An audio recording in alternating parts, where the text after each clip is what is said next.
Is fishing on the Sura even worth it? We get so little information here about the Sura, about different spots and about the fish, that you always get the impression as if the Sura is dead.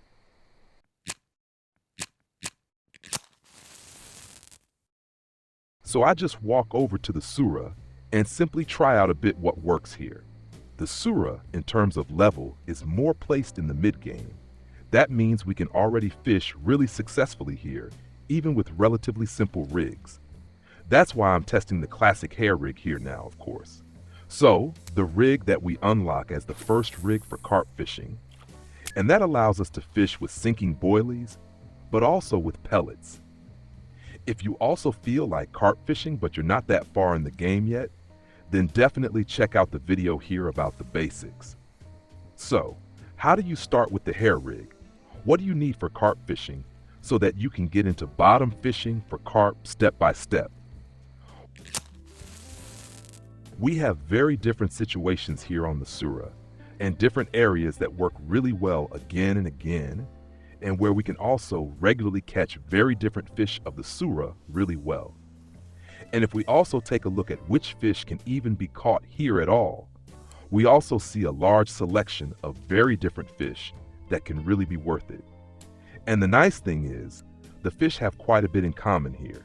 Namely, the preferences of the fish are similar to the fish on the Octuba. That means if you are also successful fishing on the Octuba, then you can simply use similar baits here on the Sura as well. And with sinking boilies or with pellets, these are baits and aromas that always go in the direction of crab or in the direction of fish, or of course also in the direction of mussel or krill. And here we go already. Let's take a look at what we have on the line now. Yeah, I'm just blindly testing a spot here right now. So I set off, chose a position that simply looked good, and then started throwing the first baits into the water here. That means I walked along here out of the village. There's a small path going down here, and down here at this position I first measured, of course. That is, of course, essential. We have to analyze a spot. We have to know what the bottom is like. We have to know how far away it is to where we want to fish. And for that, there is of course already a suitable video as well, so that you know how to do such a spot analysis. So I'm casting out here now at a distance of 35 meters.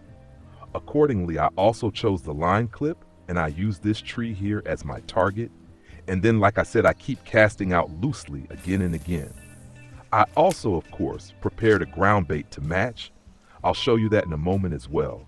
And then we'll take a look in a second at what the whole thing looks like here. This is what it looks like at the moment. So, at this spot, there are currently lots of bighead carp, but the ID is also there. And that's of course particularly interesting because the ID always went for the same bait combination, namely the combination with mussel and caviar, at least 3 times in a row now. Here, once it went for crab and crayfish, but that already seems to be a pretty good hint. And that would now mean if I want to target it more, then I would expand exactly this combination. So with pepper and mussel plus caviar, both of them pellets as well, I would now of course put this combination on all 3 rods and maybe even adjust the ground bait to the ID as well. So we have caviar and mussel. And if we then use the classic ground bait mix, we can see here that we could use 2 more components. This is what the original ground bait mix looks like when we rebuild it. And here you can also see these 2 components that we can now vary as well. And so that we steer the ground bait even more in the direction of our hook bait, we of course take mussel feed pellets here. And as a second option, we then also take caviar feed pellets. And just like that, we now have a perfect combination of the original ID ground bait mix with components that reflect exactly the aroma of our hook bait. And speaking of aroma, we could maybe steer the flavor here a bit more toward mussel, or here, crab and mussel.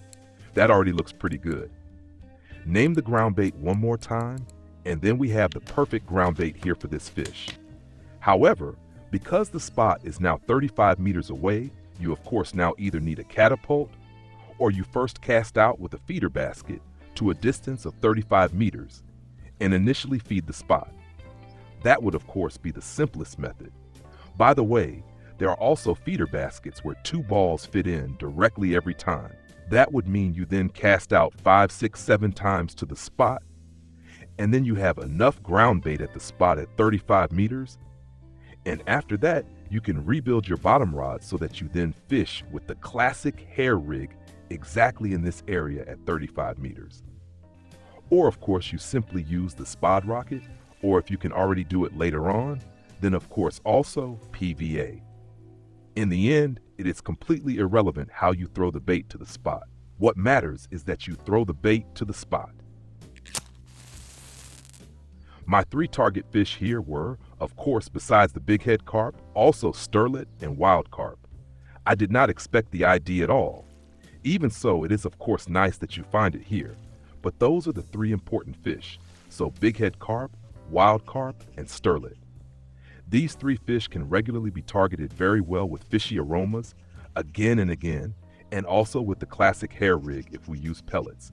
If you are specifically targeting sterlet, you can definitely also include maggots in the ground bait.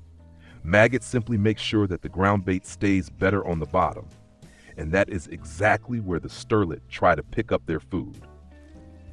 The ground bait that I used here at this spot is also a ground bait that I regularly use on the Octuba, and that I also recently used in the video about fishing for kutu. So with a rapeseed base, dried krill, chopped worms in it, river wandering mussel, or in English that is the zebra mussel, then also with clay. And as aroma we have crab and mussel in it as well. And this ground bait can then be used really well on a regular basis for many different fish. So like I said, not only here on the Sura, but for example also on the Octuba for these species. So for example on the Octuba for sterlet, for barbel, or wild carp. Yeah, I have now been at this spot for about 1 hour, and at the moment, I would say that maybe only the ID is really going in here. That means either I rebuild everything once again now and expand everything here more toward ID, because such small bighead carp, I don't really need those. Or I simply look for another spot and just go there and test what works. One spot that has also worked quite well again and again is up here in this area. For that, however, I would first have to walk over there and search. Here as well, there is such a small beach section where you cast into this 3-meter hole. And if you want, you can of course also fish here inside the Sura.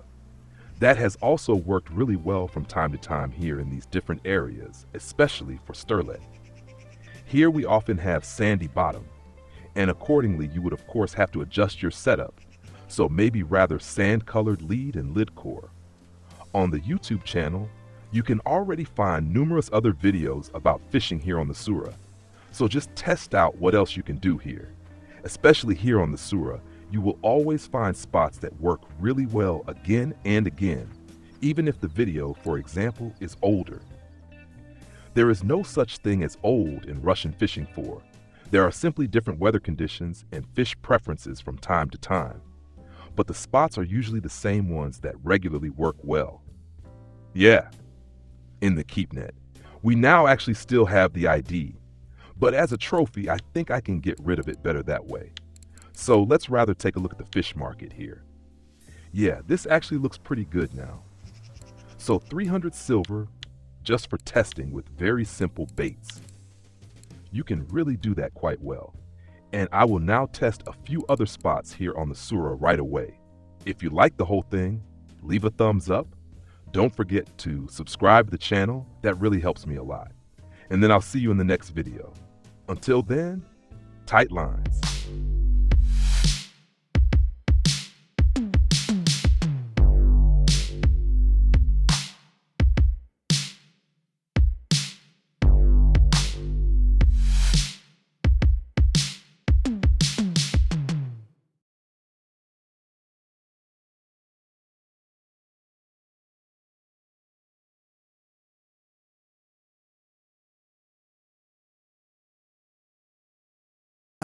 Und ich teste jetzt gleich nochmal ein paar andere Stellen hier an der Sura. Wenn dir das Ganze gefallen hat, Daumen da lassen, Kanal abonnieren nicht vergessen. Das gefällt mir und hilft mir mega. Und dann sehen wir uns im nächsten Video. Bis dahin, Petri.